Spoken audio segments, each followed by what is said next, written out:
Oh yes, we are back at it. Yes, I drove in my Uber was like a new Chevy Cruze, I guess one of those electric ones, and it's one of those ones that like every time you stop at a stoplight, it like the engine stops. Oh yeah, and it really, it really was very triggering. I don't like to use that word, but it reminded me of running out of gas on the freeway. It reminded you of something that's happened to you many times. Every time we stopped, I was like digging my nails into the upholstery. The car isn't going to turn back on. No. There's no proof that it will. And now I'm stuck in it with this elderly man who's driving me. That's always sad when it's like an old man Ubering. Yeah. And you can never tell. It's like, does this guy want to get out of the house and talk to people, or is this man in dire straits? It's usually the latter. You can tell. I'll go one further. You can always tell. But yeah, so I had a couple like elderly white men Uber drivers in Philly who were like a little too chatty. Yeah, I'm like, ooh, this is a lonely man. Yeah, dude. Oh, I think I'm his surrogate grandson in this moment. He's just driving around picking up grandkids. Yeah, you better hope he lets you out, dude. Yeah, he's gonna jail me in his house and force me to do grandson stuff. Oh, I had a dude like a burnt out seemed like an ex surfer bum from I guess Southern. I don't know. He was from California originally, but he moved to LA in the 80s, and he's like, anyway, this whole town's fucking bullshit, man. You can't afford to live here, LA, because the whole thing in LA is like you maintain a lifestyle, not a life. He was saying all these things I've heard about LA. He goes, anyways, I'm just trying to get the fuck out of the city and get my band off the ground. And this guy was like 57 from eyeballing it, and I was like, oh, buddy, there's no band. There's no band. But yeah, Uber was his only job. Yeah, if you're trying to start a band with like presumably other 57-year-olds, you are doing them a great disservice. Yeah, dude. You're all preventing one another from living like an honest life. I think that ship's also sailed, though. Yeah, I guess at that point you may as well lean in. You may as well just start a band. Yeah. At 57. I feel like around then is where like 40 to 50, that's when you realize your band isn't going to work, so then you for some reason think that you can just like be a comedian. Yeah. And that's when you get like the like salt and pepper rock and roll comics. Oh yeah. Yeah. Oh fuck, there was a guy when I first moved here, there was a fucking guy like that. But this guy also seemed like he reeked of like inherited money. Oh yeah, that's a different beast.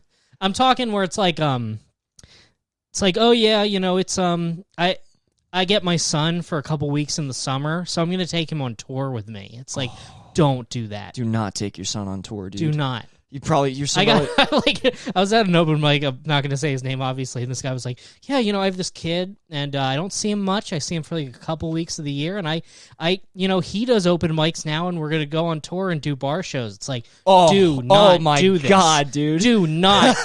You are the worst father. Like, honestly, it'd be preferable if you were like beating the kid. You'd be doing less damage. That's like where, have you ever seen that HBO documentary about the dad who like gets into ecstasy and then he starts doing ecstasy with his kids like every weekend? I have not seen this. Yeah, it's called Small Town Ecstasy.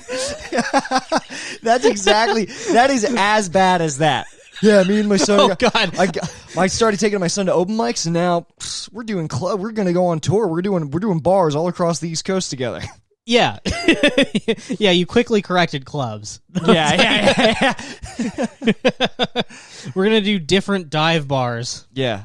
The kind of show where you show up and you look around and you're like, are we still doing the show? I got a buddy who owns 3 different Hooters in Pennsylvania, and he says he can get us up on karaoke night. We're each doing 10 minutes. Oh, yeah, that was always the big selling point. Like when you're doing just like a horrible gig. It's like, dude. Yeah. It may be a hellish experience that you gain nothing from monetarily or skill-wise, costs you $100 in gas, but you get to do 25 minutes. Oh my God, dude. I had so... Like, man, I get to do 25 minutes for a man mopping? Yeah. Or worse, sometimes it's a fucking full audience. Like every time I would do these gigs out in like Westminster, Maryland, where like people show up because there's nothing to do.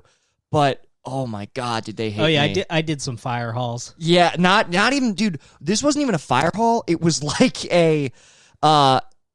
it was like a Ruth's Chris, but it wasn't a chain. But that was like the vibe. Was like this small town steakhouse, mainly like, you know, geriatric people there, and they like cleared out like, you know, they honestly, they impacted themselves because they got rid of tables so that we could just stand in front of this like dinner hall of people who are sitting down eating with forks and knives. It's like both Wednesday sides night. of the table. Yeah. I've done that before where it's like a round table. Yes, absolutely. Have the audience cannot see you by choice. Yeah, it's and man, it was one of those gigs where it's like, hey, you get to do 20 minutes, and it's like, all right, but they didn't like a minute of it. Like there was no learning happening. And then you always go under time. Yeah. Oh yes. And then you're like lying to your dad. You're like, I did 25 minutes. It was 18 minutes. Dude, I fucking went out. So Mike Quinlan and I did this bar on the eastern shore of Maryland. It was this really, really shitty dive bar. And when and it was because the guy that I worked with at the mall, at the cell phone repair place, he was this guy, ponytail, fedora, the absolute, like a parody of a fucking like Wojak neckbeard. This guy was it. Hell yes. And so he booked us because he also had aspirations to do comedy, and he did a lot of material about Doctor Who. And so we go out to this bar, me and Quinlan. It was a great night because nobody was there. So what we did was we just sat at the bar. We each had microphones hooked up to a PA, and we just roasted the two regulars that were there. And then we just got paid like $120. I was like, this is the best. This is the most fun I've ever had doing comedy. Yeah, that is the ideal scenario, is like a gig where you don't even have to do it, ultimately. Right. So that was great. I got a message from him after I stopped working at Zag, like 3 months. That was the cell phone repair place. 3 months later, where he's like, hey, do you want to come back and do that bar show again? There's $200 in it for you. And I was like, yeah, fuck it, I'll do it. Except this time, there was an audience, and I was supposed to headline. I was supposed to do 40 minutes, and the first three comics up were I feel like the longer I've done comedy, the less material I have. Yeah, like if you ask me my first year, I'm like, yeah, I have like 4 hours of material. Well, you wise up pretty quick the more comedy you do. I remember one time, really funny comic, Brandon Vincent Jackson from Philly. We're talking to some really bad comic, and Brandon was like, how much time do you have? And he's like, yeah, I have like... Or no, he didn't ask him. Just unprompted, the guy was like, yeah, I figure I have like 45 minutes, maybe like an hour 15 of material. Jesus. And Brandon was just like, you don't have any material. You don't have 1 minute. Right. So I show up to do this show thinking it's going to be easy. The bar is like full of people. The first three comics that go up are regulars at the bar, and they're crushing like 15 minutes apiece just with inside jokes. Yeah. I mean, they're literally bringing the fucking house. It's somebody's birthday. They're like, there's no way I can win. So I go up and I start doing my. They close on, what do you call a black guy in a cell? Yeah, pretty much, basically. Same general vibe. Or like whatever the fuck that joke was. Yeah. Boop. Yeah. So I go up and I immediately, start doing my esoteric bits about like, the hipster girls and dream catchers, all this shit that honestly isn't for anybody. Like it wasn't in retrospect, it was completely on me. It was not the situation. It wasn't the bar. I remember the bits you're talking about, and as I remember it, it's like it's a bit where like either no one would know what you're talking about, or I'd imagine like if you did it at the Crown or something, they'd be like, hey. Yeah, they'd be upset. Hey, buddy. Yeah. So take it easy. This is my girl. So I go up with my jokes where I'm like, do you guys remember that one specific paragraph in Finnegan's Wake? It's kind of weird. Like, and it's just dudes in trucker hats getting angrier by the minute that I'm on stage. To the point, I guess, and I can't remember what I said. Something that upset somebody so bad that he stood up. And I was like, all right, sorry, guys, that's my time. And I just, like, ran downstairs. And the guy who booked me chased after me. And he's, like, knocking on my windshield. Like, because I'm, like, getting in my car to fucking leave. And he's tapping on my windshield. He goes, no. He goes, if you don't do your time, I don't get paid either. And I was like, sorry, Jason, bye. And I peeled out and went home.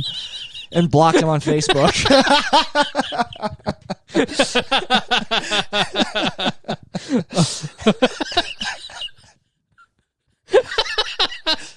That's pretty sick out. Yeah, I fucked him out of some money. I thought the story was going to be like, Nick, you forgot your money. Like, no. Because I had that before where it's like, I did not earn that money at all. But like, ultimately no one cares because, like, for some reason, someone who's not even there that night, like, who works for the bar, coordinated it. Mm-hmm. It's just like whoever was the bartender that day is running it. Right. They're like, well, I hate this, and I don't care if it goes well or not, so Yeah. here's the money. Fuck it. Yeah, it was in an envelope when I got here. Yeah, no, Jason was more invested than that. But ultimately, I've checked up on him on Facebook. I did the right thing. I'm not the villain in that scenario, judging by how his life has gone. But well, that's how I prefer to look at life. Where if I slight someone or betray them in some way, I figure sometime between then and their death, they'll do something really bad to retroactively deserve it. Yeah, that all time is a flat circle. Completely. You see? Well, I knew it was going to happen. Whatever he did. Whatever he did. Yeah, you looked at his aura. Ooh, I do not like that color. I was charting his star signs before I got there. I was laying out tarot cards saying, okay, depending on how these come out, this will determine whether or not I finish my set. I demand to see every booker's palm.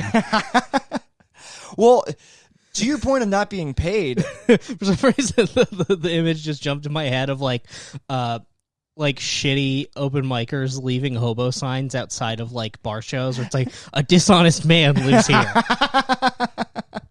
Tell a sad story. I did another time when I did Westminster, I did it with the Reverend Bob Levy. Like my whole family was flipping out because he was famous from Howard Stern, right? He was one of those guys who, like, you know, early in comedy where someone's like, oh, and you know who's headlining the show? Is the Reverend Bob Levy. And I'm like, who? And then they explain it to me, and I'm like, oh. And then I'm like, yeah, no big deal, but I'm doing a show with the Reverend Bob Levy. Yeah, dude. But you know what's crazy? It impressed my, like, they were like, wow, they're like, that's too far for us to come, but, like, that's really impressive. I get there. The Reverend Bob, you know what the Reverend Bob Levy's pull is in Westminster, Maryland? No. It's 11 people who didn't know he was going to be there. So he got, it was me and Drew Landry. We both got on stage, bombed for like 15 minutes apiece. Bob Levy got on stage and did 50 minutes about how this show was going to make him kill himself. He wasn't going to make his Atlantic City dates because he was going to kill himself.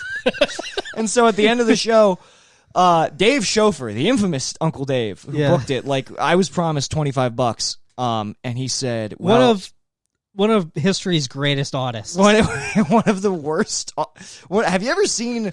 It's so insane. He posted this picture one time when he moved back in with his parents of him and his mom, and it's like, I can't stress how funny it is that his mom literally looks like him in a wig. Like, you think there's been some Photoshop trickery? That rules. Yeah, it's not. I don't know any way to convey it other than you have to see the picture pop up on your timeline organically, and you go, oh, shit, okay. She reproduced asexually. Asexually, yeah. There was no father. She just split off. So he owed me $25. And I go to the door to get my check from him. He was also destitute at this point. And he's looking at his feet. Well, that's what you get when you become a professional open mic booker. A professional, when you become Uncle Dave professionally. Yeah. When you become the professional uncle of the Baltimore comedy scene. And he's kicking dirt, looking down, and he goes, well, Nick, it was kind of on you guys to, because your fee was going to come out of the door. So since you guys didn't pull, can't give you the money that I was supposed to give you.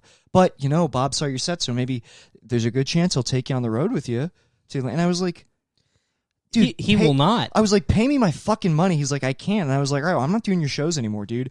And he was so upset that I told him to fuck off and that I wouldn't do his shows anymore, that he resolved to mail me the money piecemeal over the course of 5 weeks. He mailed me $5. He mailed me a $5 check every week for 5 weeks because that was all the money that he had. Damn, when you're writing $5 checks, for sure those are bouncing. Yeah. No, they didn't. Actually, I don't even remember if I cashed them. I think I just got them in the mail, and I was like, that's hilarious. He was banking on that. He's like, well, I'm not sending cash. Yeah, truth be told. What you should have done was wait 3 months, wait for him to forget, cash them all, and then he gets hit with like $160 in fees. And then you go after him for the fees your bank charged. Like, what the fuck, man? You kill him. Yeah, I should have killed Uncle Dave. I should have. We still could. We still could. I think he has him. a podcast now. Oh, I we think gotta. He's pivoted to professional photographer. So he's just jumping from like one grift to the next, basically. I mean, as a jobless man, I gotta admire the commitment to never having a job. I'm refusing to have a real job. I mean, it's incredible to be like. It is so funny, like there's guys who like that's truly out of delusion. There's no self-awareness at all. Right. They're like, well, comedy didn't work out, so maybe I'm a professional boxer. Yes. Like, oh, well, you know, dude, stop. Dude, Mike Turpin hopped from slam poetry to comedy to UFC to like. It's like, dude, you work at Planet Fitness. That's who you are. Well, he stopped. Like the whole thing with that guy was he would get 3 years into something and stop before he got good at any one of them, and then move on to the next thing. And it's just like, no, you have to listen. You're getting into your 30s. You need to pick something. I remember it may have even still been up, but so like a long time ago, he did this one-liner competition, and it was like so long ago that I was wearing like an orange cardigan and like a trucker hat and like a Hawaiian shirt, and just no jokes, just not a single one of my like one-liners are easy. Yeah, it's just a premise. Come up with a premise. That's it. Yeah, and none of them were structurally jokes at all. Right. So it's like an embarrassing video, and he had it up forever because it was like him battling me. Yeah. And I was like, "Hey man, can you take that down?" And he's like, "Okay," and then he didn't. Right. And I hit him up like 6 months later. I'm like, "Hey man, you said you were gonna take that down. Could you please do that?" And he's like, "Okay." And then eventually, because it didn't have my name in it, it was like weird. Like if you search for it, it didn't come up, but it would like show up in the algorithm after my videos sometimes. Right. Probably because of some facial recognition, some shit. Like, yeah, probably. Though I feel like if you looked at a bunch of like if an AI looked at a bunch of pictures of me, they'd be like, "Look at these 8 horrible-looking men." Yeah, but you also have a very distinctive voice. That is true. Unfortunately, that is very true.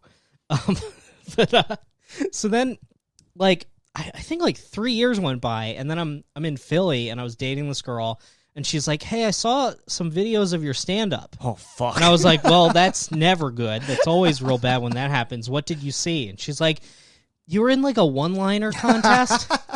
And I was like, "Oh, like, did you watch another video and that came up?" And she's like, "No, that's the only one I saw." And I'm like, "How?" That's so fucking awesome, dude. Like, "Hey, I saw the worst video that exists, and I no longer believe in you." Well, the worst thing about Philly, Maryland, specifically, like, there were these guys in Ellicott. There was this guy in Ellicott City who like wasn't even a comic, but he would show up to Coco Lane and just like film the sets every time, and then he'd be like, "Hey, I got the whole show. I'm gonna put it on YouTube just so you guys know." And I don't know. It's like, please don't. Yeah, please. It was an open mic. That doesn't need to be that definitely isn't ready to be put up, but like what's weird is everybody at the show it's a small comedy scene, everybody at the show was like, "Oh, sick, thank you, man, I'm gonna download that and cut it for a tape for submissions," because they thought it was fucking good enough. And I think I had the same, like, at first I was just gracious, and then it was only like 3 years later I was like, I gotta get that fucking video down. Yeah. And there were some retards in Philly who tried to start live streaming an open mic. Why? It's like, good God, there aren't even people here who want to see this. Right. And how are people even going to find that shit? Like, who's going to select that on Twitch? Insane. I think there are all these people when you're in a comedy scene. Well, this is true. There are all these people who are kind of like adjacent to the scene. Like, they're like, I remember in DC and in Baltimore, there would be regulars who came, like people who aren't good enough to be comedians, even at that low local level, but they want to feel like feel the warmth of the glow of Baltimore comedy or whatever. And let's say you get these nut jobs who just like film the whole show or fucking like, you know, take pictures of comics, go to an open mic to watch. I remember like there was this comic. It was when I still had a flip phone. Fuck it, I want to go back. I'm thinking about going back to a flip phone. Yeah, me too. Honestly, I would love to have it. I have all these fail safes now. Like I have the webcam hooked up to this little USB switch so I can turn it off and on. So like if I'm not using it, nothing with a microphone or a camera has power until I'm presently using it. Okay. I mean, I think that's actually sick. Yeah. Yeah. Now, one might argue that I put out 2 hours a week of me speaking. Right. Voluntarily. Right. That's also true. So it's a Yeah. little bit counterintuitive. I would prefer no one hear me coming, which has been, don't mean to brag, has been happening recently. I know. Mhm. How's this, we all love you, Brendan. How's this? how can I introduce this delicately? How's your little Faustian bargain been going? How's the trade-off been going? I'll tell you. I feel like I cut you off from an anecdote though. Oh, it's not that important. Oh, okay. It was just another comic thing. Yeah. You were about to drop a spicy name, I think. Oh, just when I was into just dumb people in the scene. There was this comic, Sean Savoy. Honestly, a nice guy. Scary eyes, completely dead eyes, but a nice guy. But a little bit of a a grifter, a likable grifter. But I remember he would take pictures of you. He had this app on his phone, and he would like take pictures of you, like in this app. He would tell you to do a pose, and then it would make you look. It was a shitty Photoshop filter. It made you look like you were a comic book hero. He would put like font on it with like like an issue number and all this stuff. Oh, I think I remember seeing those on Facebook and be like, "What the fuck is this?" Yeah, and he would send you one, and you're polite, so you're like, "Oh, so sick, dude. Thanks. Yeah, that's awesome." He's like, "Yeah, if you want 4 more, I got 4 more variations. It's $100 a pop." And I'm like, "The app is $199. Like, you want me to pay you $100 a piece? That's not an exaggeration." He said, "I think I still have the Facebook message." He was like, $100, $400 total. For something useless. For something complete. What am I going to fucking use that for? That's more than headshots. Yes, and it's so much worse than a headshot. Oh, that was Dave Shover paid for my headshots because he said he wanted to invest in me. He was making an investment in me, so I went and took headshots in this. Like, I went to this fucking. What a foolish investment! It's so ridiculous, and I went.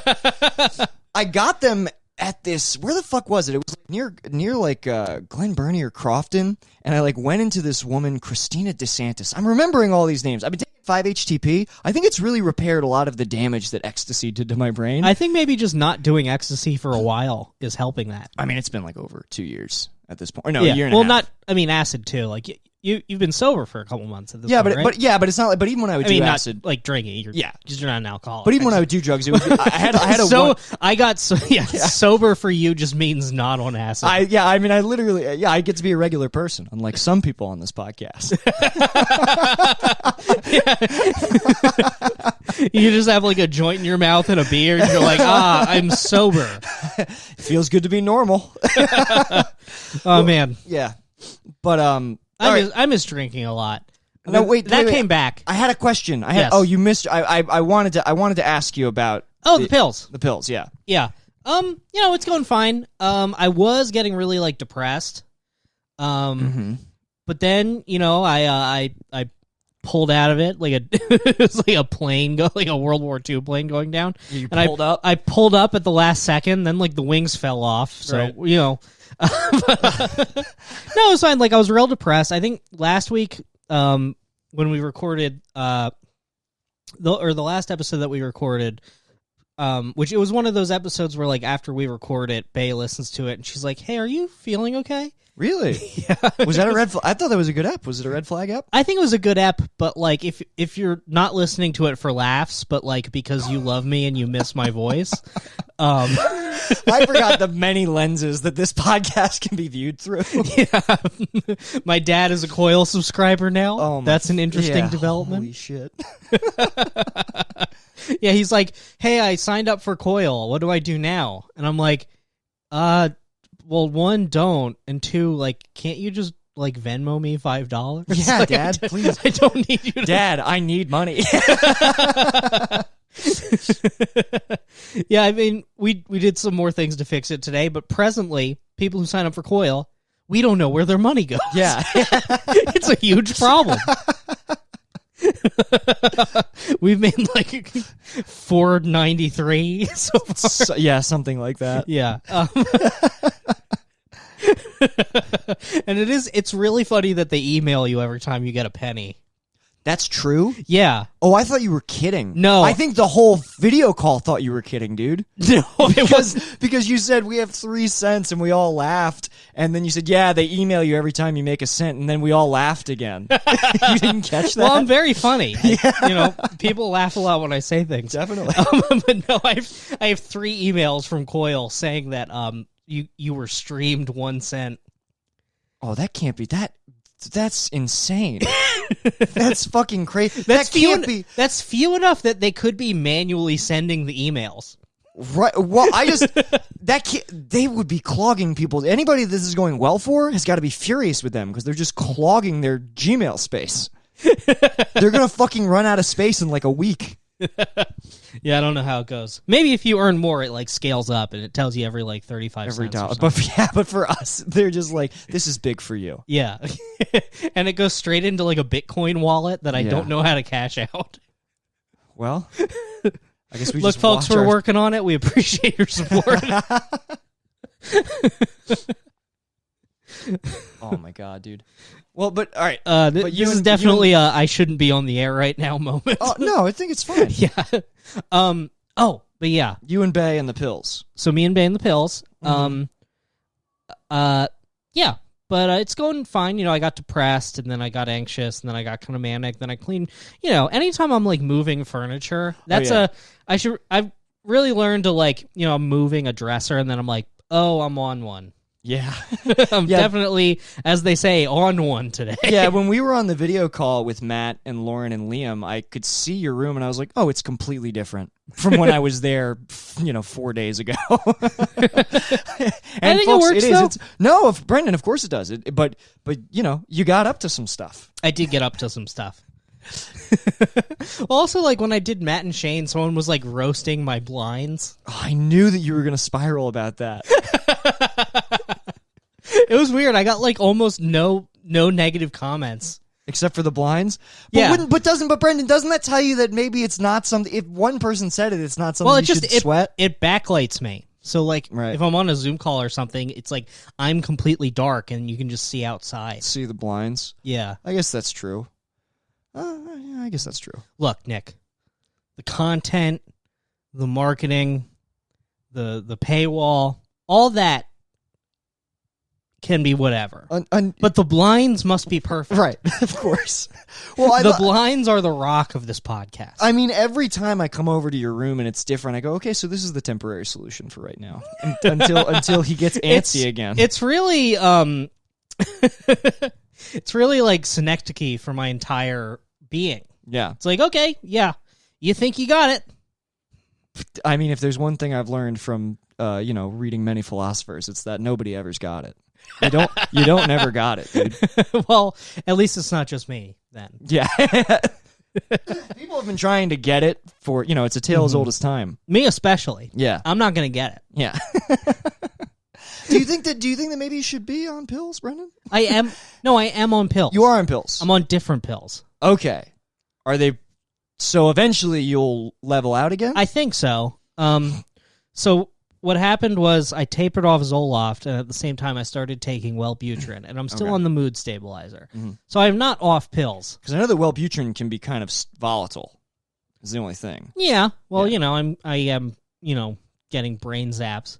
Right. That's apparently. It's funny. I learned that's also a symptom. I might know what that is because that's a symptom from like serotonin syndrome. Like when you do too much E. Oh, that makes like sense. Shit. Yeah. I'm like, okay. Though Wellbutrin, it acts on. Oh wait, no. Yeah, you're right. Because I forgot the brain zaps are from tapering off the Zoloft. Mm-hmm. Yes. So that makes perfect sense. Yeah. So that's an SSRI. So now I've switched to a dopamine reuptake inhibitor. Right. Which, a lot of fancy city talk for me. All I know is I think it's making me go bald a little bit. Really? And break out, but my dick is it's back. I don't know what to tell you. Okay. I'm like the other night. It's back. Follow me, Nick. I'm following I you. initiated sex. Oh my god. Wore a condom. Oh my god. And busted immediately. Oh my god, Brent. Like I was almost busting from a hand job, and I'm like, let me get this condom on. And then like 3 strokes in, I'm just like, oh my fucking. All right, so it's back. It's back, baby. All right, okay. So that's pretty. So you feel good about the trade?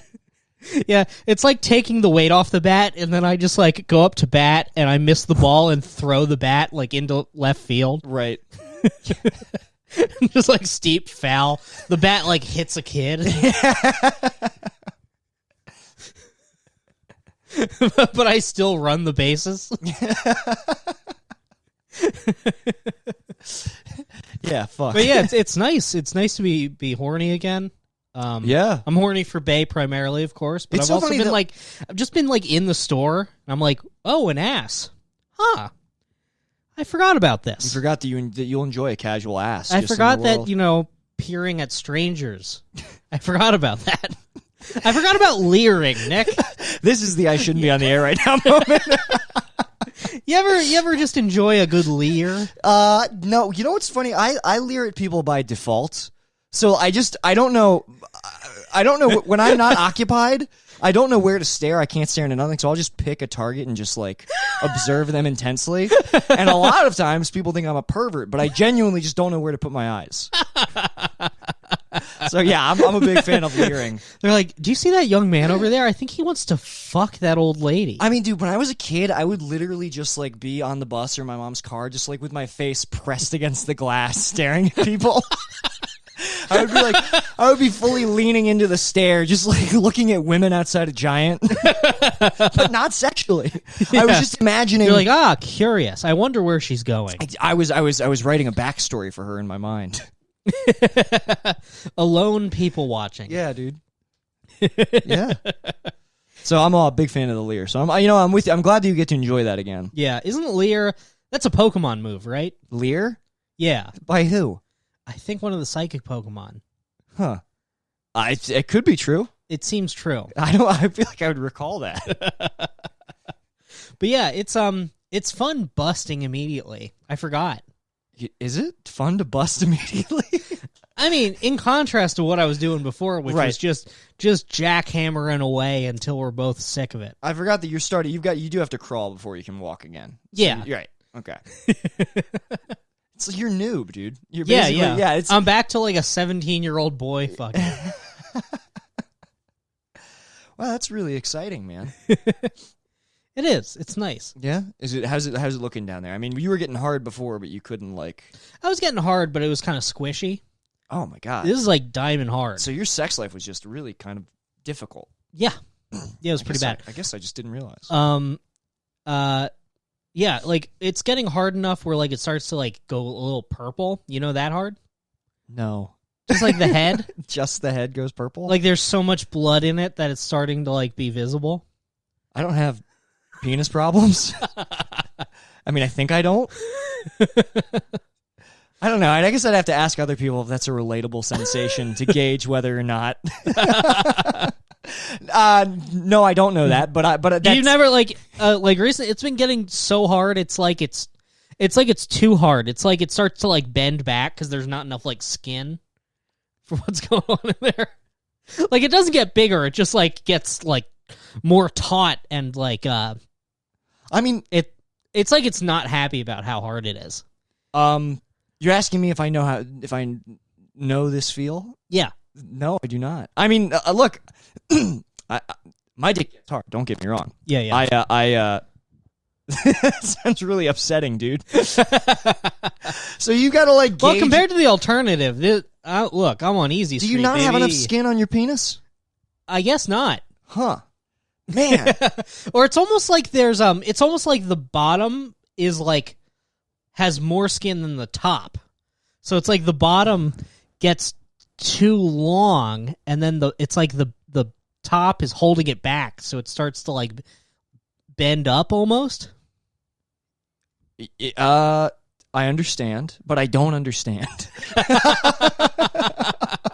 It's almost like imagine you know when you ride boogie board, and it has that string attached to like the top of it. Oh my God, Brandon, that's what's happening with your dick? You're pulling on the top of the boogie board? Yeah, it looks like you're pulling the boogie board back, and then you like wipe out on the wave. I mean, does your dick just kind of point up when it gets hard? Because I understand that. My dick points up a little bit, but yeah, but only like past a certain level of hard. Weird. Well, hey, it's nice that my dick has stages like an end boss. Yeah, it's funny that your dick, you've got a Goldilocks the dick. Like, it can't be too soft, it's got to be just right. It's crazy that you can overshoot the hardness of your dick. That's wild, dude. Let me tell you, Nick, it is crazy. Oh my God. Well, I mean, I'm happy. I can't stop looking at your cock now. I guess I am in gray sweatpants. The classic showing off your cock pants. Well, I'm just really trying to I mean, this is your cock is like a brain teaser for me right now. I'm really trying to envision. My cock is the cube from Hellraiser. Yeah. It contains many secrets, and if you play with it, you're already damned. Yeah. Oh, sad for Bae, dude. Yeah, I think she's fine with it. She's cool with it. Yeah, she's ready. She's ready to be taken into the darkness by the chains. She very much is. Yeah. Well, isn't one of the things like in the box? There's like a rotating column of like flesh. Yeah, it used to be a guy. Okay, yeah. Well, that's my dick. It's just like it's a big cylinder of horrors. Yeah. Just flesh that doesn't really fit together. Yeah. Yeah, your dick, it really is like a monkey's paw situation where it's like, oh, fuck, well, I did think that I wanted this, but now... Yeah. I get it out. I get it out, and I'm like, all right, let's have sex, but don't look directly at it. Right. Because if you do, you will lose your mind. You will literally go insane and never be the same. Yeah, don't make eye contact when it's coming, or else you'll get sucked inside of it. Yeah, you'll get sucked inside of it, and you'll just be in like a red zone. You'll be in a big maze if you look at my dick while it's coming. Nice, Hellraiser 2. Okay, nice. Yeah. Well, yeah, I got a Cronenberg ass dick. Let me tell you. Yeah, your dick inspires body horror whenever people gaze upon it. It's like The Fly, where like I grab the shotgun and I move it over my dick, but like the rest of me is fine.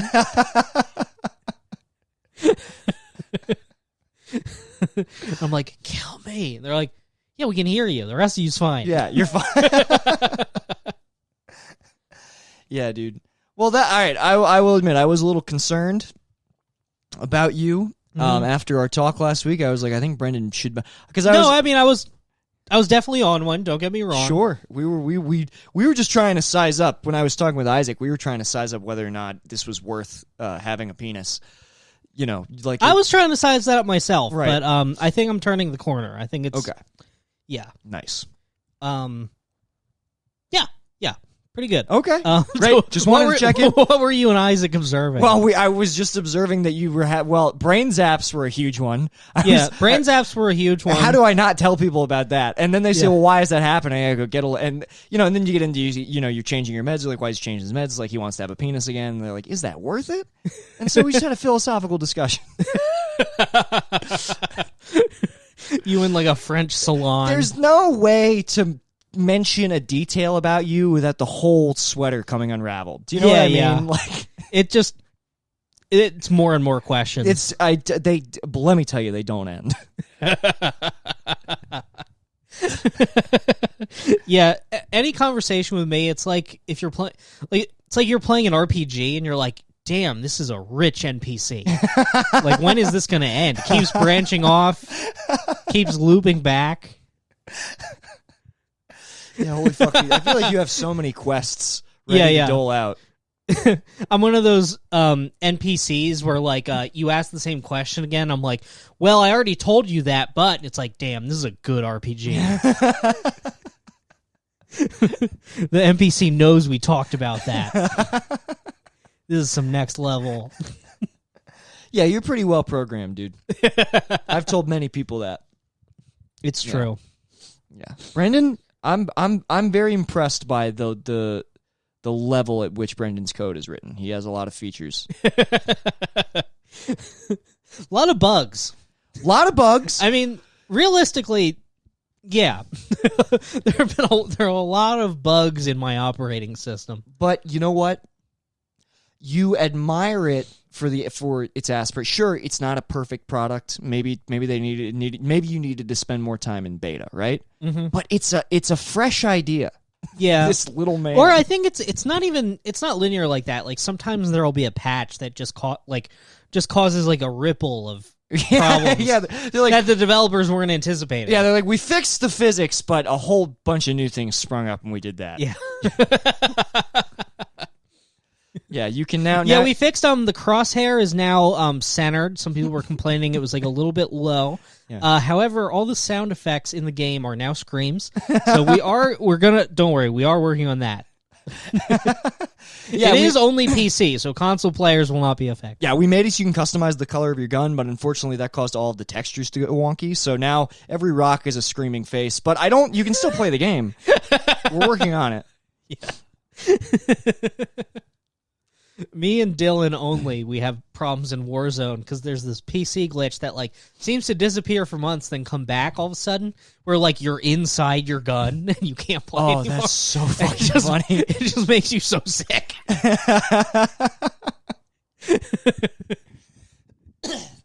That's you.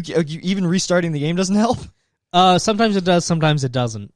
You're inside your gun. Yeah, it's like you're inside your gun, but also your gun. It looks like it exploded. Like it's like all the parts are just random polygons jutting out in a weird direction. That's awesome. I love that they can't fix that. I love that like these AAA games, one of the most profitable games of ever. all time, and they still have fucking problems with it. That's amazing. Yeah, I was playing Red Dead on PC today, and had I paid for it, I would be incensed with the way that it runs. Oh yeah. Oh, does it not run that well?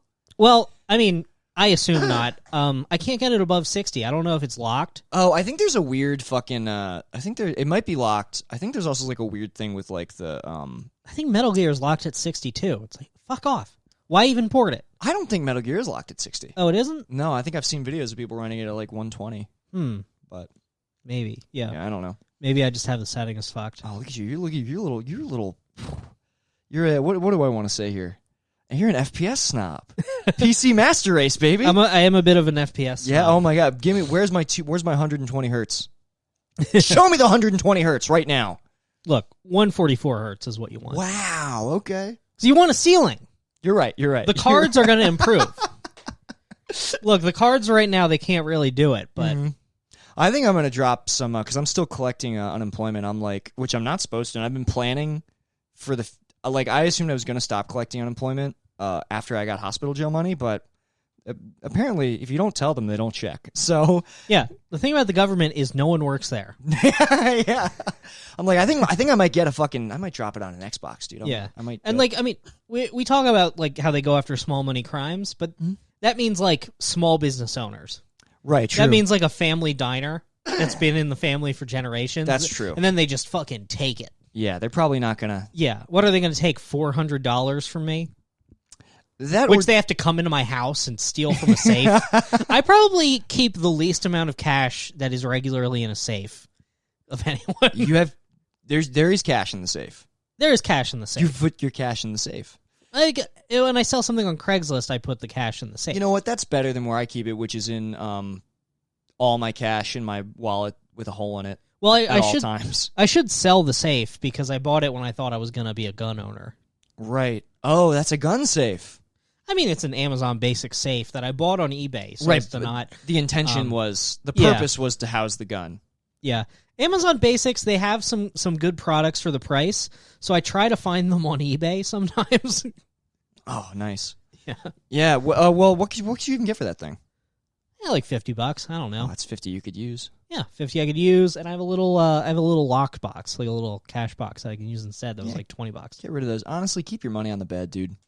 Just throw your money on the bed. It's like Wolf of Wall Street, but it's like $7.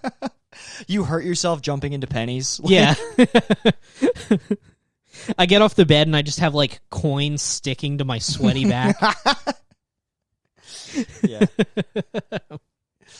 Yeah, Damn, I was listening to listening to the H.H. Holmes episode of Chris Wood's podcast. Oh, I just listened to it today. It's so good. It's so good, and I am fucking amped for that Scorsese movie if they get around to it. Because I'm like, dude, this is fucking Jordan Belfort. This is like another Jordan Belfort role, but like autistic. Yeah, I thought that it wasn't happening for sure. Oh, really? I Yeah. mean, I don't think it has been confirmed. I think it's another like The Irishman, where it's like, why will no one just fund this movie?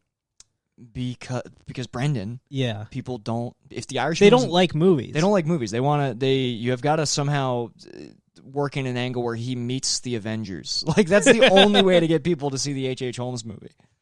Ugh, makes me so upset. Sorry. I mean, well, at least now, if like movie theaters are gone, then it's like just untenable to make an Avengers movie for streaming. Yes and no, because it seems to be what they're doing anyway. Oh, really? It seems like they're just. I mean, what'll happen is that people are going to get exhausted and they're going to peter out, especially if it's straight. Yeah. If there's no way to differentiate. It's like, yeah, they're spending a lot of money on the series. They're dropping movies on there that like they made already that they just can't like release and get enough money for. But it's like, it doesn't make any sense to make a $200 million movie and just put it on Disney Plus. Yeah, but they do it on Netflix. They do it on Amazon. They do. I mean, and it's even harder to gauge profits there. And what's interesting is you're already starting. Netflix is Coil, basically. Netflix is kind of like Coil. Martin Scorsese's getting emails.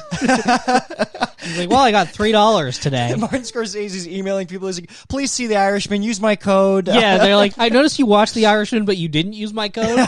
So. If you watch The Irishman... Somehow all your money went to Reductress. I don't know how to stop this. If you watch The Irishman and you don't use our code, all the money goes to De Niro's wife. And you can't have that happen anymore. Have you heard that, like, somebody was talking about... There was some story I heard somewhere where, like, somebody was at a restaurant with De Niro and his wife, and De Niro got so heated that apparently the whole restaurant heard him scream, and you need to stop spending my fucking money! That's why I'm doing these shitty movies! right after Dirty Grandpa came out. That rules. So, like, that literally is the problem. De Niro has got to have some Mel Gibson moments in his day-to-day. Yeah, dude. Man, like, getting yelled at by your husband is awful, I'm sure, but getting yelled at by one of the greatest dramatic actors of all time, yeah, that's got to be a doozy. I mean, I think he's pausing all the right places. A lot of long, deep breaths. Yeah. Twiddling his fingers dramatically. Okay, we'll do this. Do like the Tony Soprano inhale. Okay. But the whole thing with De Niro, I think what must make it less intimidating is like he is one of the greatest actors of all time, but also like when he's not acting, one of the dumbest people ever. Clearly one of the when lowest he's not IQ. Acting, he's like, you guys see this Randy Rainbow? Yeah. I think that was another problem was like I was hitting a depression while also consuming the most news that I have in months. Right. So I'll give this to you. I was becoming a little bit of a resistance lib. You're watching Randy Rainbow? No, God, no. All right, I know that your mother was recommending. Yeah, no. God, no, none of that. I mean, look. But it's just like, I don't know. I think I need to stop watching the clips. That's the problem. Because, like, when I read something he said, I'm like, hilarious. Yeah. But then when I watch the clip, it makes me feel sick now. Really? I think like the 60 Minutes thing. I was just like, oh, good. Like, this isn't fun at all. That wasn't very fun. His rallies, to me, though, are still, I mean, you know, the last stand-up show in the country. I mean, I was really hoping, like, I was hoping that these rallies would turn into the movie Lenny, where it's like just him on stage ranting and like holding up documents. Holding up his deposition, yeah. Like just papers on top of papers. Yeah, just like fake papers everywhere. And then like, you know what they did? It's unbelievable. And they wouldn't do it to anybody but me. And folks, It's not Nancy Pelosi. Just cut to him dead on a bathroom floor. That would be sick if Trump started doing hard drugs. Yes, dude. He never will. Yeah. He's too principled about his sobriety. I do think he loves Regeneron, though. I mean, What is the story behind his sobriety? Was he always like that? Did he have a problem? His brother died of alcoholism, if I'm not mistaken. Mm-hmm. His brother Robert, I think. Yeah, because I think Ted was the father. Was Robert the brother? I don't know. But yeah, anyway, I'm pretty sure, and that holds up under scrutiny too. He doesn't drink. There's no record or footage of him drinking anything ever. Yeah, well, I can't imagine a scenario where he like unwinds. Yeah, he's business-minded, dude. Yeah. He's building the empire. I feel like 24 hours a day he's in a suit, like even sleeping, he's like sitting on a couch. I don't think he goes to bed. He's sitting on a couch made of solid gold. No, he doesn't go to bed. He's Yeah, tweeting fucking 24 hours a day. He thinks he's going to go to bed, and he walks up to the room, and he like opens the door, and the light like spills in, and he sees Melania like taking up all the bed, hoping he doesn't come in. He's just like, I'll go watch some more TV. Fine. That's fine. Yeah, dude. I don't know. He's had some fucking... What can I say? I mean, it's not right to do, but look, we got 8 days coming up. Hopefully, I'll say this. I'll give you this little resistance. Ideally, he loses, so I should enjoy it while it lasts. Sure, exactly. That's what I tell people. I say, they're like, you're really leaning into the Trump thing, huh? I'm like, yeah, because he's going to be gone soon. And they're like, oh, okay, thank God. Oh yeah, it's totally because I don't like him. I feel like we were kind of butting heads there a little bit because I was doing that, and then I feel like also you're like it's like you read a lot more than me, you keep up a lot more than me, but it seems like you get tricked by social media somewhat often. When? Like I can think of like many times back when we had the group chat where you'd like post something and then Tim would like discredit it like instantly. Oh yeah, it happened. But to my credit, Robbie and Tim have both done that twice in like the past 2 months. Oh yeah, I know. So folks, let me just look, say, being wrong is good. No. I'm wrong all the time. I wasn't wrong. I was normal. It was normal. It happens to a lot of people. It happens to a lot of people, Brendan. Look at how many people have. It happened to Isaac. How smart is he? So I think I understand what you're saying. Look, you don't ask Joe Biden these questions. You don't ask Joe Biden these questions at all. Have you noticed that you're not asking Joe Biden these questions? It's just an interesting detail. It's an interesting point you bring up, but I do have to throw it out. Do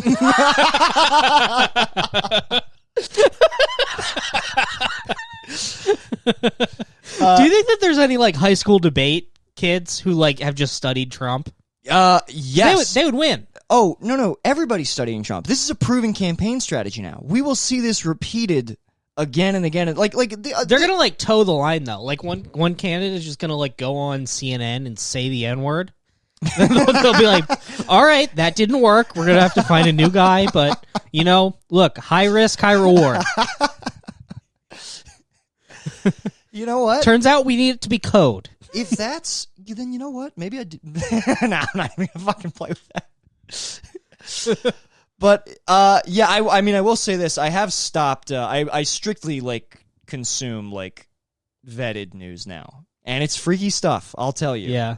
But I will say, it's also good to discern when there's dishonesty from liberal media as well, because definitely there is. Like, dude, again, the whole thing with the forced hysterectomies thing. Not saying that's not terrible; it's fucking horrible. It shouldn't be happening. But they were painting a dishonest image of that as though it was like the administration's policy to do that when it wasn't. It was like a decision made by that private prison, which is horrible and bad. But it's a separate issue, and it should be dealt with correctly, as opposed to making these like unhelpful blanket these unhelpful headlines that will make people assume I'll say, things. like, obviously Trump had no knowledge of that or his administration. It was right.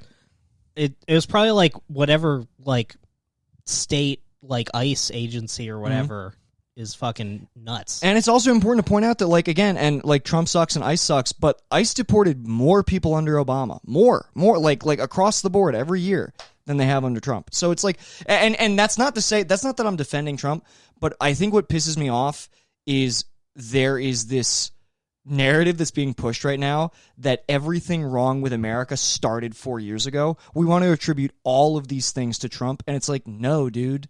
Stop acting like Joe Biden is going to be the cure that sets us back to normal. Because what's going to happen is we're going to continue to do this shit, but it's not going to be in the news anymore. And that makes sense. That's where I get very frustrated. Yeah, I mean, I had a hope. I was like, man, Trump is going to make America so fucking sick of it that we'll get actual change. But then I'm like, no, America needed that so that now they'll look at fucking Obama and be like, oh, woke bae. Yes. Well, and dude, even the whole, what's funny is you're even seeing now Biden take from Trump's playbook, especially with like fake news, dishonest media. They don't frame it the same way. But there has been, regardless of whether or not it should disqualify him from being a candidate, I don't think it should. There has been weird shit going on between him, Hunter, and Ukraine.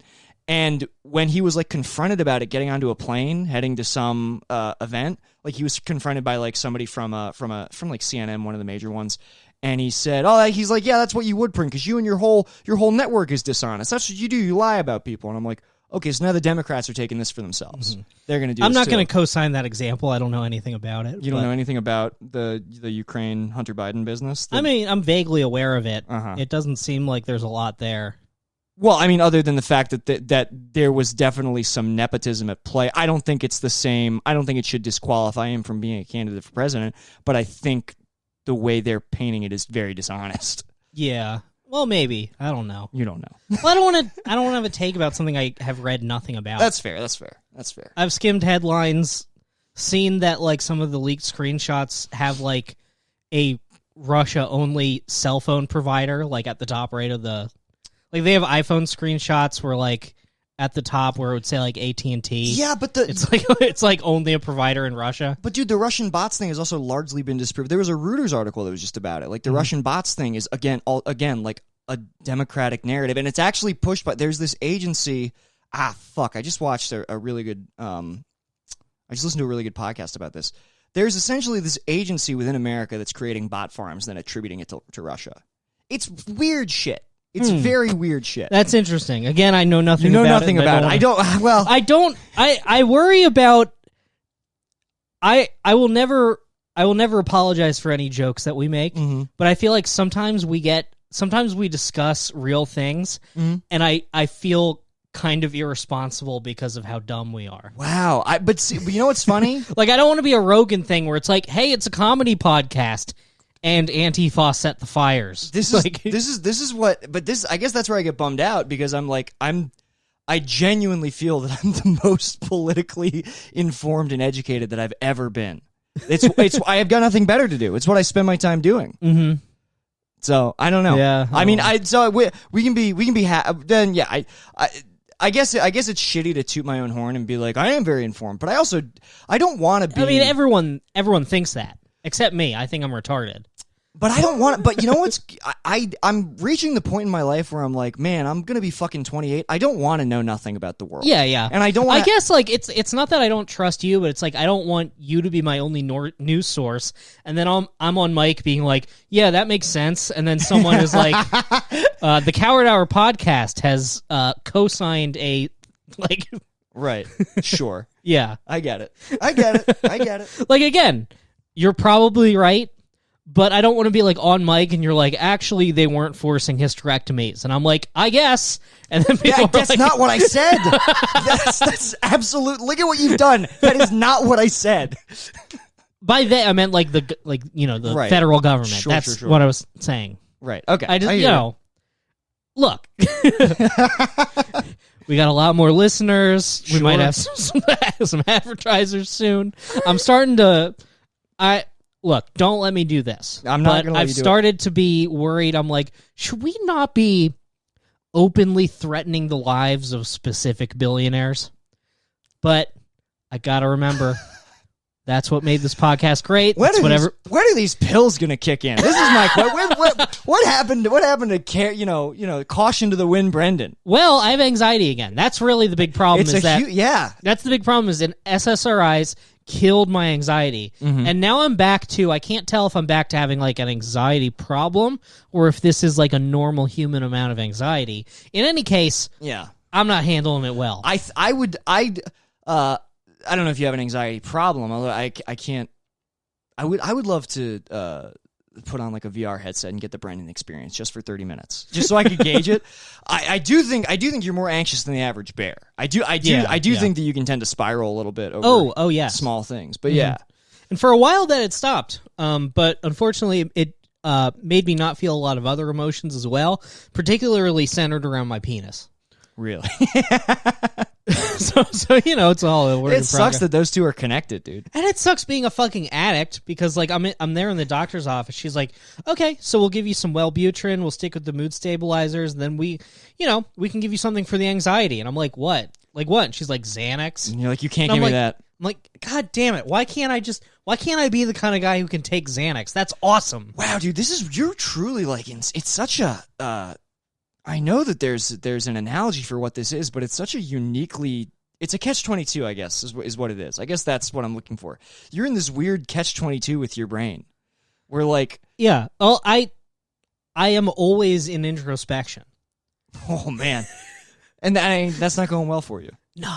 Because I'm pretty... I tend to spend most of my time being introspective as well, but... you just roll with it. Sometimes you get hit with the full enormity of every mistake you've ever made. It just hits you like a brick wall right in the face, and you're like, all right, well. You just continue eating your cereal. Yeah, you're like, well, nobody's going to knock that down, so I guess it's there, and I guess that's fine. I feel like you're trying to deconstruct the wall brick by brick, though. That makes sense? Like, I guess so. To use a video game analogy, I always make analogies to things I've consumed in the past week. Mm-hmm. It usually works out. But yeah, that feeling you're talking about, it's like in Metal Gear where like the on fire man shows up. You're like, well, there's nothing I can do, so I guess I need to walk away. Yeah, just walk away. Just walk. Just crouch. It's only gonna let me walk for some reason. It appears that it's switched to a cutscene where I'm walking slowly. Yeah, dude. I love the Metal Gear walk. I love the snake walk, dude. Yeah, that's I guess that's about right. Well, I mean, will the anxiety ever decrease? God, I hope so. Or I guess I'm supposed to just like learn to live with it, but like I don't know. I don't like it. I mean, this is good. Like I've noticed it's like a different kind of antidepressant, or like instead of just like building up the serotonin level in my brain, it's like when I get something that spikes my dopamine, it hits like harder and lasts longer. So in that sense, it's kind of good because like if I want to be happy, I have to like do things to be happy. I can't just lay there and be happy. And being happy feels better? Yeah. Like I'd say that like when I go outside and for a walk, I get, kind of like a little buzz and I'm like feeling good. You get a physical buzz from being happy? Yeah. Huh. What? I think that's just because it's so rare. Oh, okay. So you're probably happy all the time. So I don't think I am. I think that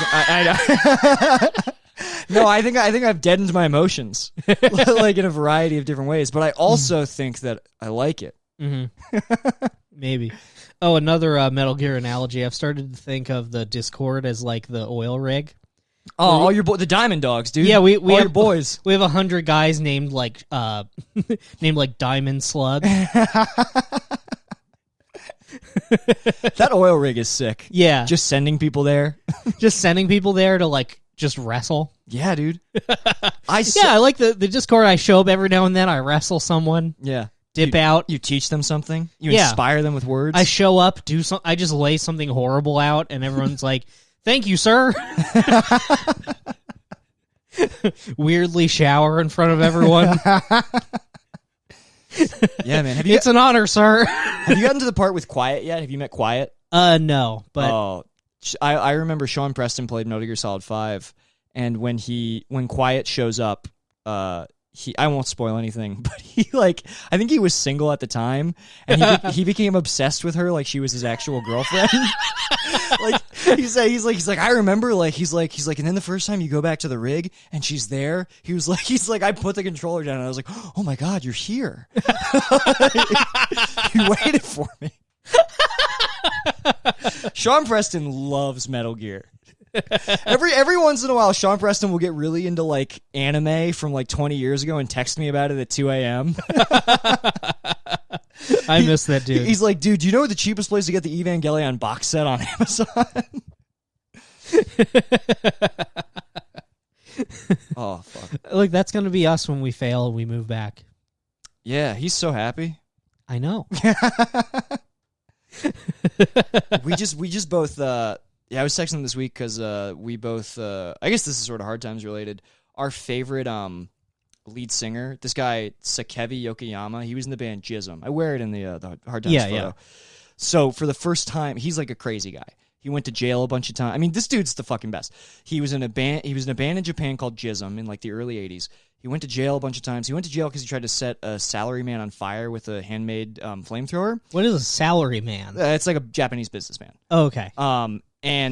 He got... That sounds sick. I think a lot of them kill themselves. yeah. It's a brutal life. But because they don't have like an 8 hours thing there, do they? I don't know. I just know that like Japanese corporate culture is like it's warlike actually. It's most similar to like it's probably, you know what, I should be careful before I make go on. blanket statements. Well, that's weird because doesn't Nintendo have a really good reputation? Yes and no, but then there's also I mean they've got like their CEOs take pay cuts and stuff, but also like even if you're like high up in that company, if you make a big enough mistake, you'll still be on the cutting board like no reverence for your position. Like they did it to Gunpei Yokoi. Gunpei Yokoi, I think that's who it was. He created the game. He created the Game Boy. He was a programmer for them, and he had one failure, the Virtual Boy. And what they did was like they dismissed him from his post as like developer, gave him a window job. I think they decreased his pay. I might be wrong. And everybody basically like he worked there, but they shunned him until he left and he went to work for WonderSwan. And then he died in a car accident like 2 years later. But like Konami is brutal with their corporate culture. But no, this guy Sakevi, he was like this Japanese punk in the 80s. He was notorious. There's this great Jism story where he got his hands on a revolver with live rounds, and he started. Which there aren't that many of in Japan, no, right? there are not. And Jism's on stage playing a show, and he started firing the gun. Like he started firing it into the audience. What? Didn't hit anybody. I assume he was trying not to hit people, but he was still firing live rounds in a fucking punk club. So this guy's like certified mentally ill. And for the first time, like all Jism shit is bootleg because he's like, he's notorious for like attacking fans, biting reporters, doing all this crazy shit. And so for the first time in like 40 years, he's licensed out. He did the first Jism record is repressed, and he did new shirt designs. So Preston and I jumped on these because like they sold out like that, and it's gonna get here in December. But he did a shirt called Corona, and what it is, it's this collage that he did of like skulls and coronavirus spores and like a weird computer error message and then like a vial, and then it just says man-made virus. And then the back of it is an assault rifle and then a bunch of shit written in Arabic. This is very Sam-eyed. I'm so excited to wear it to Christmas, dude. I'm so excited. Oh, man. Fuck. Christmas just made me think, like, looping back to what we were talking about earlier with, like, the guy doing ecstasy with his kids. Yeah. I can't imagine what a shit show it would be if, like, my whole family was rolling just at the dinner table. Oh, dude. It would be horrible for every one of us. You should watch the documentary. It is phenomenal. I think I've talked about it before. It's phenomenal. And it's literally just like this guy. I mean, I'm trying to fucking remember. I feel like there's one part where like somebody takes too much ecstasy and he can't even get off the chair. And the dad's like, he's having too good of a time. Like the dad is literally, I'm imagining the dad, he's wearing like the big like furry boots, like cat headband. Kind of. Really? Yeah, from what I remember, I think that at some point he's got like a glowy, like he's got like glow sticks. I think he's wearing like a wife beater. Like a fishnet shirt. He's chewing his fucking cheeks like crazy. Like his teeth are clenched. He's dancing with girls who are like 18, 19. He's just at these, because by the way, they're raving like in his son's friends' houses. Mm-hmm. It's not even like he's like going to like a club or like a warehouse to rave. He's doing like, like home ecstasy parties. Yeah. Why did they let him in? Did he like pay for shit? Yeah. Yes. I think a lot of times he would even buy the drugs for the parties. I mean, it's so fucking crazy, dude. How gross would that be to do ecstasy with your family? And I know other people who've done ecstasy with their family and they say it's great. What? Yeah. I feel like if my family all did ecstasy together, we would just part ways afterwards. Yes, absolutely. Dude, if I smoke... Like, all right, we're all going to leave, we're all going to join a different family, and the Cricks never existed. Dude, if I smoked pot with my family, it would end with me, like, putting a bindle over my shoulder and walking into the sunset. Just like, that was my old life. I can't imagine the way that, like, the way that like when I tell a story and I'm stoned, the way that I am doubting myself and feeling like I'm just crashing in flames and everyone hates me and they think I'm so boring and I suck. I can't imagine combining that with just like the way that I feel telling my father any story. Right. Yeah, exactly. Like, I've so rarely told my father a story and been like, nice, I nailed it. Yeah, that crush. Oh, dude. That crushed. Same sensation. I think I've told 3 stories that landed with my whole life. I think I've told 3 stories. This actually, it makes me feel weird now because it's like I cannot tell my father a story and like get a laugh out of him, but he listens to this podcast every week. So I don't know what this is, dude. I think there's a weird alchemy to, I think, when you're between consuming something that your son or a member of your family does that's like legitimized as like a form of work, or like, okay, like that's my son's podcast. He does like, and I'm consuming the things he's saying in a way that is legitimized to me. It's separate from our interpersonal relationship. Yeah. Versus like when you're face to face with somebody who you're related to, I think that like the family dynamic of like the hierarchies of father and son just come back into play. Like, I don't even know if it's like a conscious move. I guess maybe that is it. It's like he's looking at his little kid. It probably has nothing to do with my father specifically or me specifically. It's probably like it's a family. It's just like you will never vibe with your dad, no matter who you are. Yeah, unless you're doing ecstasy with him in your friend's house. You know what? I've changed my mind. Yeah, dude, you and your dad need to do ecstasy and give each other back massages on like a luxurious rug. This Christmas, dude, fucking, and I'm bringing Bae, so she's gonna be like, "Is this what your family's like?" And I'm like, "No, this is completely new, and you're all wrapped up in it." This is so funny because you're still sober, so you're just gonna dose your family with ecstasy. And then you're just gonna hold court and be like, "So, mom and dad, how do you feel now?" I drugged my family. It's just like getting woozy, and I'm like, "It's time to play a game." It's like training day. Yeah. Have some punch, Dad. You'll like it. By the end of the night, you'll be bowing to me. Yeah, my family's like, they're like, it's kind of weird that Brendan made punch. That doesn't. It's not really a normal thing we do. Yeah. Charles, you like to get wet? You like to get wet, Charles? My dad's name is Charles. I know. Is that the guy's name in the movie? No. Oh, okay. No, I thought you were quoting Training Day. I was, but I put your dad's name in there. Gotcha. It's Jake. Yeah, that would be either that or like just dosing myself. Either I think that would both be equally disastrous. That would be, but it's still Training Day, so you're just on ecstasy, standing on a chair, going, "King Kong ain't got shit on me," and you're on ecstasy, so you think that you're crushing. Everyone else is wearing like a little paper jughead crown they got out of a Christmas cracker. Honestly, either situation, you dose them, you dose yourself, you will think that you have crushed. You will feel such beautiful empathy for your family.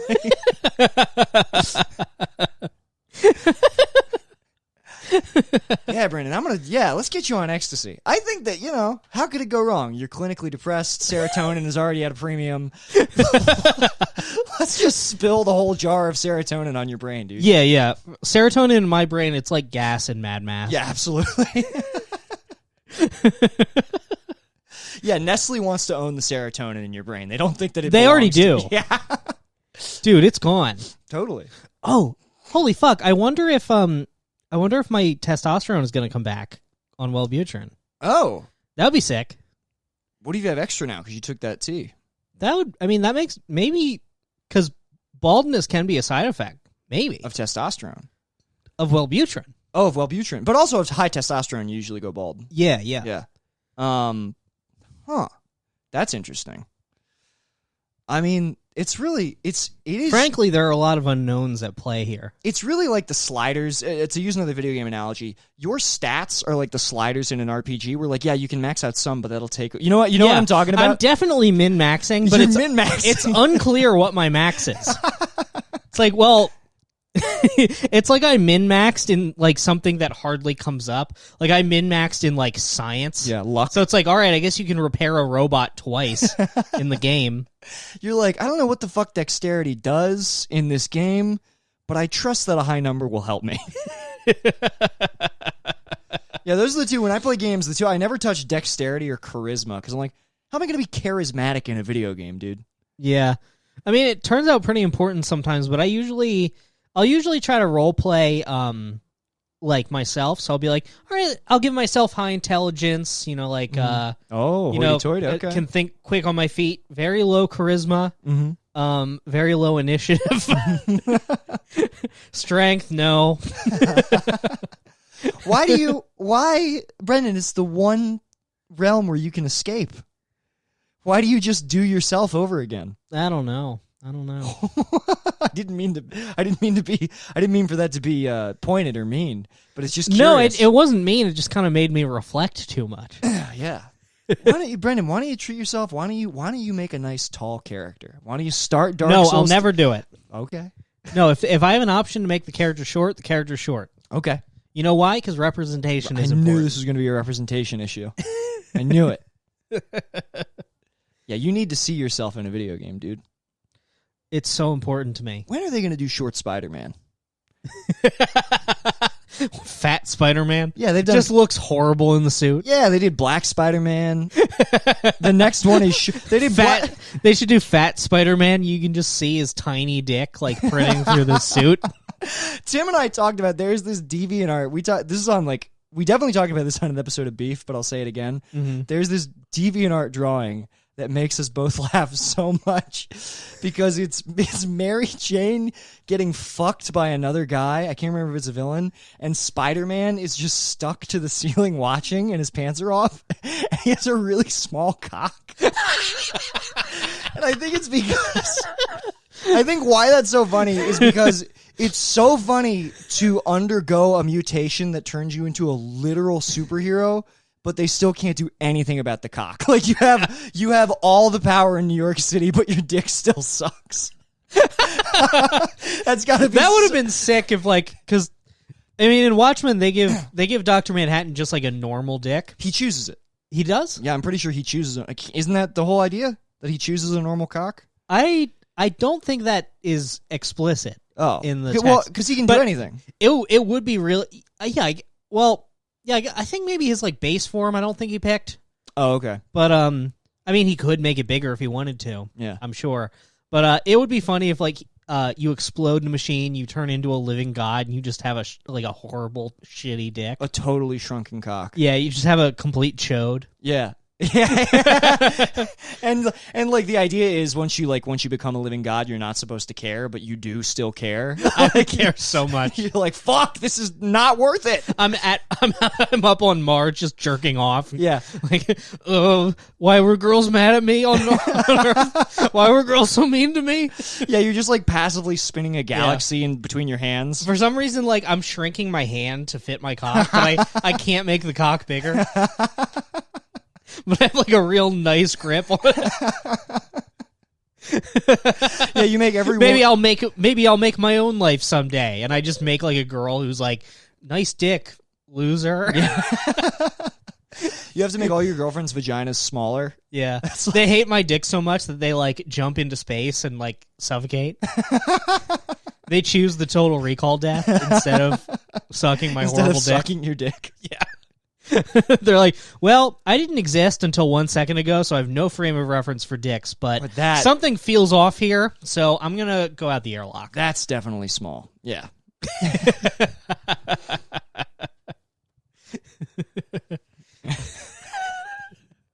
Something tells me that is small as hell. Yeah. So.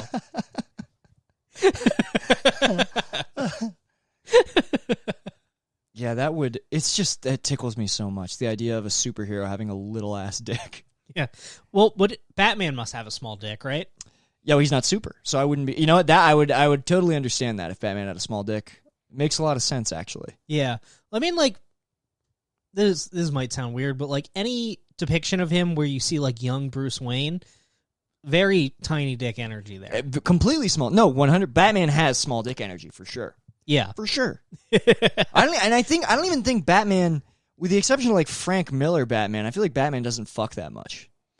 Yeah, no, I don't think so. I mean, like in the Tim Burton movies, he like makes out with Poison Ivy or something, right? Yeah. I think it's no. Yeah. I mean, like, yeah, and they refer to him as like billionaire playboy. I'm pretty sure he like gets women to go to like galas with him, and then just like He drops them off. yeah. He just like he just calls them a car, and then he goes home and he goes on the big computer. Batman, he goes out with like Megan Fox, and then everybody sees them and takes pictures, and then he puts her in a car and he goes home and he plays Minecraft on the back computer. He goes home to Robin, dude. He goes home to continue to continue the lore of the Batman who fucks. Oh man, I love the Batman who fucks. Have you ever seen the? I want to write a treatment for it and get a meeting at DC. Yeah, it's huge. Man, Yeah. it's That would honestly, I would love for our careers to get to a point where we can like make things and produce things and stuff like that. But more than that, I want the opportunity to just bomb at doomed meetings. Absolutely, that more than anything, because they won't. My feeling on this is they'll never give it to us. But I want to get there. I want to get in the door, and because I know they'll never give it to us, I just want to have one. I want to go out in a big blaze of glory. Yeah. I want to pull up a PowerPoint presentation that with the Batman who fucks, and we hire fucking like we. They're like, this is TBS. So like we don't even have the rights to Batman. Like we pay Rob Liefeld like $50,000 to draw Batman fucking Robin. It's one of the slides. It's the second slide. Specifically him. So funny. Yeah, it's just Batman has like a giant like square ass. Like both of his ass cheeks are fucking cubes. He's coming on Robin's enormous feet. Have you seen the Frank Miller Superman cover where he drew Superman's huge cock stuck to his leg? No. It's real. This is not a Photoshop. Frank Miller is an insane man, and I love it. Did you Just see? a complete lunatic. He flipped back. I don't know if he's sick or something, but apparently, like in a recent interview he was like, "Yo, I'm sorry that I got really into being a Republican for the past 20 years. I don't know what was going on." He apparently recently had a light switch moment recently where he was like, "Oh yeah, what the fuck was I doing?" But it might have been for the Master Race Part 3. You know, my favorite Batman subtitle, The Master Race. Which, tell me what this is about. I don't remember. I haven't read it. I've only seen panels from it. But one of the covers has Superman in space. He's drawn ridiculous. Like, you almost think how, like, you know how, like, when you watch, like, people with schizophrenia, how, like, as their mental illness deteriorates, their drawings get more and more abstract. There was a moment where I was like, is Frank Miller mentally ill? Because his proportions started getting weird. His shading was all off. Like, he went from having a really unique style to, like, just not knowing how to draw people. Yeah. And it's this... Like, I have, like, the Batman Returns, like, sequel up there, and if I recall, it fucking sucks. Let me grab it. It looks really... Yeah, Dark Knight Returns looks great, but yeah, this is the Dark Knight Strikes Again. So yeah, let's flip to a random page. So, see, this is where it starts to look weird. Yeah. But it gets even weirder than this. So, like, oh man, I wish I could pull this up. I'm gonna pull it up just to show you. Mm-hmm. But yeah, and this is all like the coloring is done in like Photoshop Elements. The fuck is this? Yeah, it's these are some very racistly drawn Chinese people. Oh, 100%. Look at that black guy in a do-rag. Okay, so Brendan, damn. So here it is. Look at these he's drawn very well before. What the fuck is that face? So this is the cover for Batman 3. That's Superman. Do you see his cock in his red underwear? Do you see it pressed against his leg? Yes. No, and that's also sick. Look at his fucking proportions. This looks like those pictures where like an artist finishes his 5-year-old's doodle. Like the artist shades it in. Yeah. You're right. Yeah, dude. But anyway, I can't remember what I was talking about other than go check out Superman's cock on the cover of Batman of the Dark Knight 3. Yeah, I would love to see you guest on like fucking you I don't know, like, Kevin Smith's podcast. Yeah, you guest on Kevin Smith's podcast. Something huge. They're like, now Nick, do you have anything to plug? You don't mention Coward Hour. I'm like, no, you guys got to check out the cock on Superman. It's a very important part of his character that the movies don't really translate very well. How big his dick is? Yo, his dick must be. I bet you Superman. Yo, if Superman's cock is small, I'm pissed. I want my money back. If Superman's cock is canonically small, I will take back every good thing I said about BVS. I wish that because Kryptons are basically identical to humans, except something like that. They're stronger. I wish they laid eggs. Like everything else was the same. But like, I wish the father laid eggs. Everything else is the same, and then on their wedding night, like I guess he's Christian in this version, Superman brings home Lois Lane, and he tries to lay eggs in her pussy. She's like, "What are you doing?" And he just flies away forever. He just leaves Earth. He's just like, "Well, no walking that one back." So, I guess. He leaves Earth and it's destroyed by a fleet of aliens. Like all because he tried to shit in his girlfriend's pussy and it didn't go over. Fill his best gal up with caviar.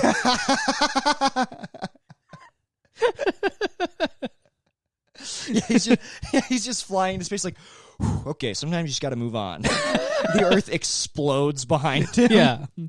That was a close one. Okay, got lost in the bit there. I'll admit,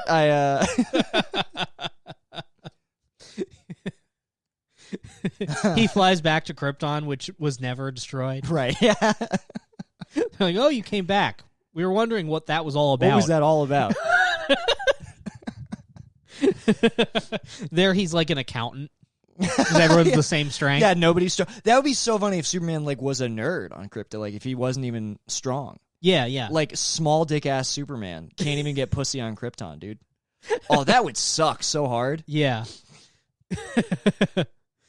Imagine we'll never get here as a species because we're not going to exist for more than a couple hundred more years, if that. But imagine if there was life on other planets, at what point would you be like, all right, well, let's go see if there's any pussy for me on Venus, because I've really poisoned the well around here. I think I'd be too afraid that it would have teeth or something like that. Like every time you see a movie where there's an alluring, sexy alien, I'm like, yeah, but what's her pH balance? She might burn your dick off. It might be acidic fluids. That's what I'm worried about. I've thought about this a lot. Whenever you see somebody seduced by some bitch with tentacles on her head in Star Wars, I'm like, what's the guarantee that my penis will be in one piece after we fuck? Yeah, honestly, I've had those thoughts about human women before. Some of them, so. Yeah, I hate when a bitch has a damn corrosive pussy. Yeah, I hate when they spit acid like it's goddamn Half-Life 1. I hate when I fuck a bull squid. I hate when my bitch get wet and it burn right through her pants and then right through the floor and then down into the boiler room. That shit. I don't be fucking with no alien pussy. This is going to be a weirdly specific reference, but for some reason you just made me think of your dick, this house has people in it through the pussy. Just slowly dropping through and everyone's terrified. Ah, fuck.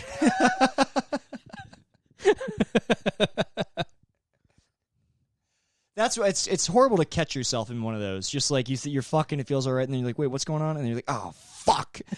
Because you have to slowly merge with the pussy. like an hour in, you're just checking your watch, your whole waist is in your wife. You're like, well, this is pretty bad. This is probably the worst thing that's ever happened. Yeah. No, this is bar none the worst thing that's ever happened to me. This could not have gone more awry. Oh, fuck. Yeah. We are at an hour and a half, by the way. Oh, yeah. I got to go home. Okay. Let's cap it off. All right. See you guys. Knock, knock, open up, it's me, the crazy, shady, faded fucker, so rock the G. See you lady, make a baby, lead her on in peace. Only time I give a fuck is for my own release. That's why I own these streets. Straight up, portfolio showing growth, fuck a pay cut. Yeah, you know I stay slut. Catch me in the spot, looping up for the self-suck. Oh fuck, I busted already, I'm coming bucket so heavy. My dream of cream coming steady, now my mouth open, I'm ready. I'm talking solo, heavy petting on a Friday night. Not talking bashing the bishop, more like Nantucket's delight. I'm taking all the time I need to do it just right. Got my candles in the fishnets cause it's on tonight. Oh that's right, it's time to fillet, no need to debate me. I suck until I go ooh wee and spray my white pee. I got that ski.